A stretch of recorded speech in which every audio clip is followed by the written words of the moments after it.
only be reached when they're going through tragedies. There's certain people that can only be reached when they're doing what is good. When they're blessed, they can praise God, oh thank God I'm blessed. But when things get bad, like, well, who am I to, God must have forgotten about me. And then there's people who are just the opposite. When they're down and when they're, getting beat down and attacked, they find some sort of inner strength and they're able to rise up and say, God, I need you. And in their weakness, that is when their strength is made perfected. That's the word too. But as soon as they come to a place where everything's starting to settle down, okay, God, I got this. Don't worry about it. Amen. But God will use the resources that He has available in order to try and reach people, whether it be bringing you to your knees with tragedy where you can see Him and call on Him, or present you with just showing you His beauty and His goodness and what He has to offer that will compel you to go. Just like this woman lighting the candle, trying to find this coin.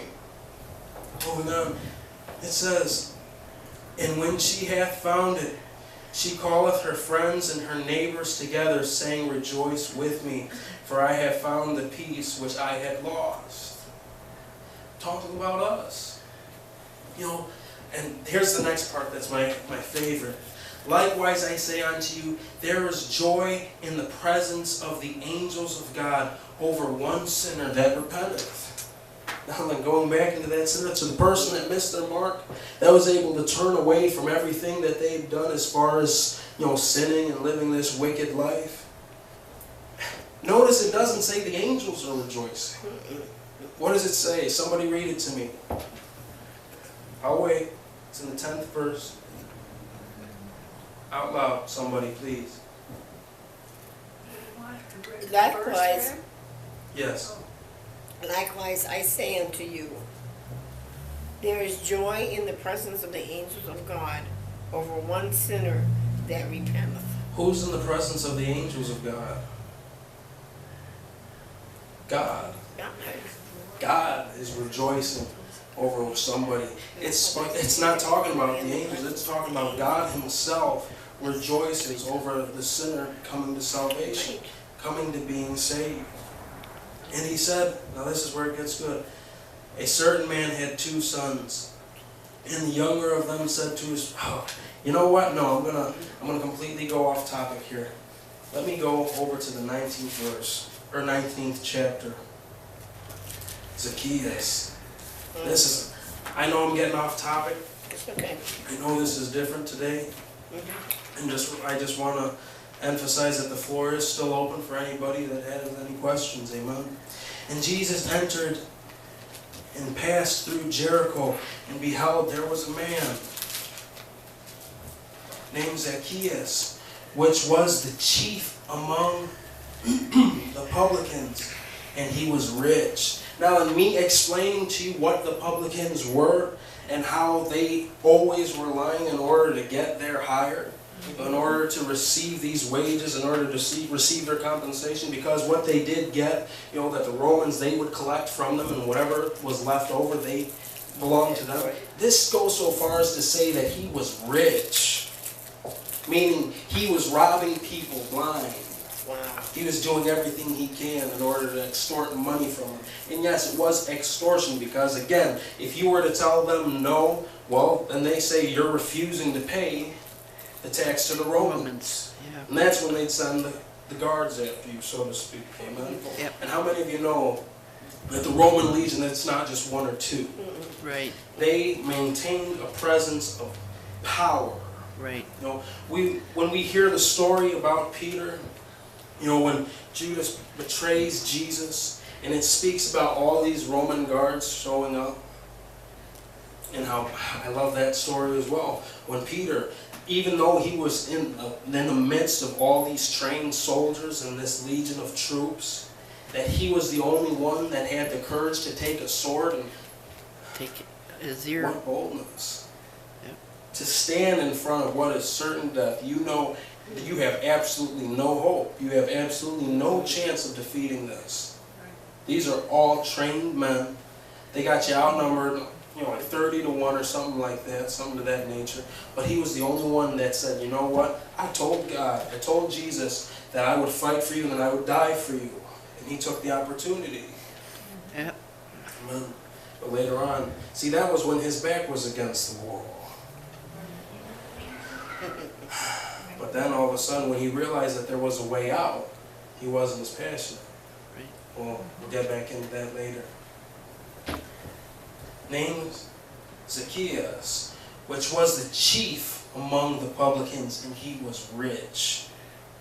And he sought to see Jesus, who he was. Now, going back to the crowds that followed Jesus, some people followed him because of the miracles and what have you. Some people followed for the sake of trying to disprove him, the Pharisees, the scribes, the lawyers. Hello? But I'm sure that there was others that just went because of the crowd. I was talking to my one friend said this to me. He said, if I see 10 or 20 people get up and start running in one direction, I'm probably going to do it too. Yeah. I'm gonna, because there's obviously something going on here Right. that I don't understand.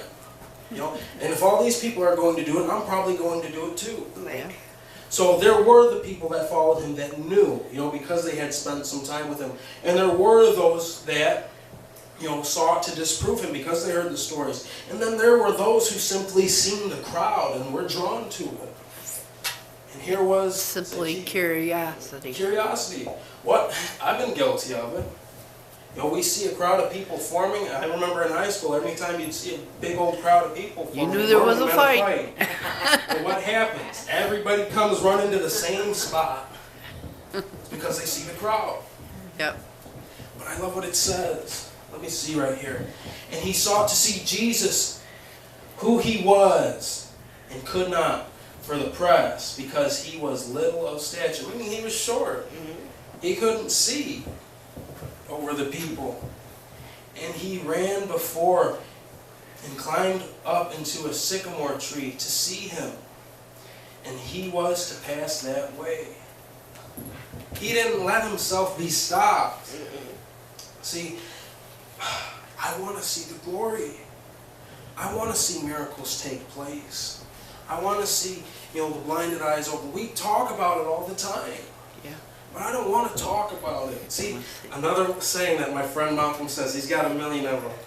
Don't talk about it, be about it. oh, It's funny, but it's not.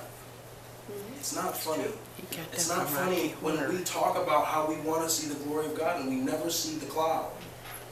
It's not funny when I want to see Popeye's leg grow back and we don't see it.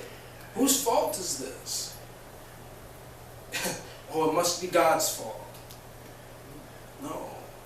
Because from the words that I read on the page of this book, or these books, on earth as it is in heaven, I tie that and I incorporate that into almost all my prayers.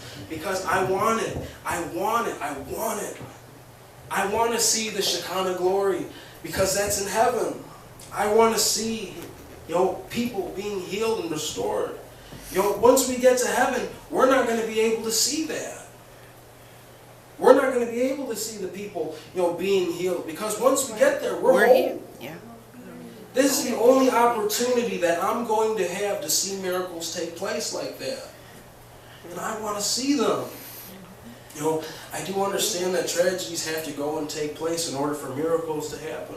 All for the glory of God. We see this little girl that we just prayed for. She has brain cancer. They're 7 years old. We see these tragedies take place. Tim often talks about the pen light being shined in darkness. If I were to shine it now, it would be of no effect. Right. But the greater the darkness, the more the light.